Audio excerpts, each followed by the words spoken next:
Greetings everybody, my name is Tommy the Game Master and welcome to my channel. Well, since I was a backer to Shantae Half Genie Hero, I get all the DLC missions given to me for free. Now I checked out Risky's Pirate Queen's quest a few months ago and thought it was okay, despite some bugs. Now let's take a look into the Friends Till the End DLC. And let me say this up front, I really don't recommend getting this DLC until Wayforward patches it. Wayforward needs to update this, but not to fix for bugs or crashes, because there are other problems with this DLC that I will get into. But the problems could be fixed with an update just to tweak a few things. The story in this DLC takes place again right as Uncle Mimic puts the machine together towards the end of Half Genie Hero, and Shantae gets zapped and turned evil. After Risky Boots comes in and steals the machine, Shantae passes out and a portal to her inner world opens up. Her three friends, Sky, Roddy Top, and Bolo, decide to jump into this inner world and see if there's any way they can pull their friend out of the darkness before she becomes evil incarnate. Only problem is between the mischievous Roddy Top's Bolo's stupidity and Sky's know-it-all attitude, the three really don't get along with each other all that well, and they constantly bicker. Still, there are some nice moments where the three find out how Shantae really thinks of them, including a scene where it's nice to see that they at least kept Roddy Top's character development from the Pirate's Curse intact. Okay, I'm going to start talking about the basics and what I found good about the gameplay. The game takes inspiration from both Castlevania Rondo of Blood and Castlevania 3, and then throws in a lot of puzzle elements to them. Like Castlevania 3, you're going to be switching between characters, each with their own abilities. Sky can throw birds and attack while moving, similar to Maria from Rondo of Blood. Bolo has a Belmont-style whip, and Roddy Top uses her leg, which is very short, but also the most powerful offensive weapon you have. However, the three have different abilities when it comes to solving puzzles and getting over obstacles.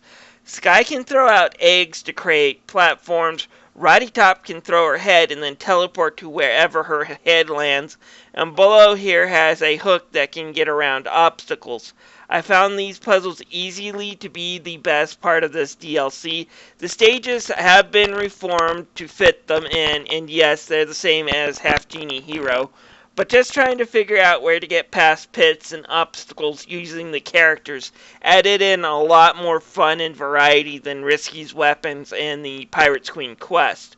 So where exactly did they go wrong with this, though? Well, you see, each character has a special move, with Sky and Bolo only being somewhat useful. Only Roddy Top's move is the only one I found myself using when it comes to magic. And what's her move? Well, for half her MP, she can refill the 3 hearts that you have, and only 3 hearts, to full by pulling out some brains and eating them. So why is this a problem, you're still asking? Well, that's the only way to refill your health, pretty much. You know, the shop, potions, other items you can get, yeah, they're tossed right out the fricking window in this game.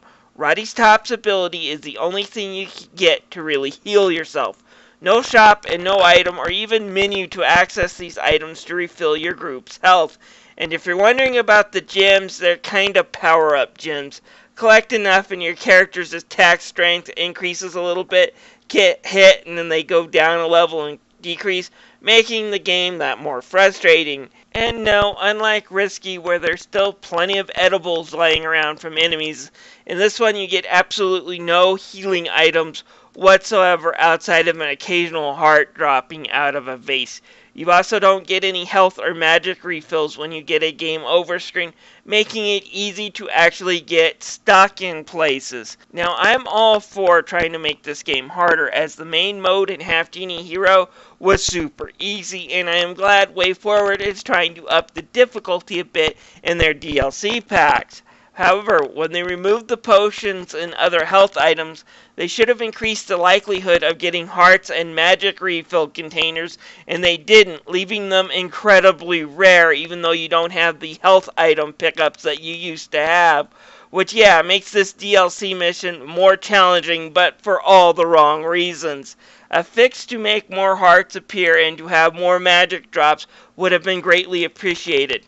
And it's such a shame, too, as the gameplay in this DLC pack is easily the best out of the entire game with the extra puzzle elements and the extra characters. I was having fun with the exception of this added extra bullcrap. I really have to recommend against getting Shantae's Half Genie Hero Friends to the End DLC, mainly because of the imbalance it has. If they can just tweak it, if I can just get some more hearts during boss battles, just some magic refills to really keep the game more interesting, keep it from being overly tough, because the way it is now, it doesn't feel really balanced, and it's more frustrating than fun.